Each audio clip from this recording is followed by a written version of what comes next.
So to do this, I recommend you to use computer or laptop and then signing into your YouTube TV account under tv.youtube.com. So this way you can have a better reach and better interface with the desktop view.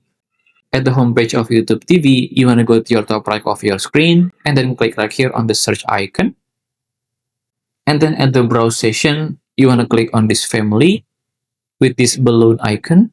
And here you will have a filtered show and program by YouTube TV, which focus on the family-friendly show such as Bluey, SpongeBob, Paw Patrol, and so on. Just make sure that you are already purchasing the base plan of YouTube TV and ensure that the subscription is still active. Because generally, you cannot watch the family-friendly show on YouTube TV without having YouTube TV base plan. If you still have any question, just comment down below and I will try my best to assist and help you guys. And that's how to watch family-friendly show on YouTube TV. If you find this video useful, please consider like and subscribe.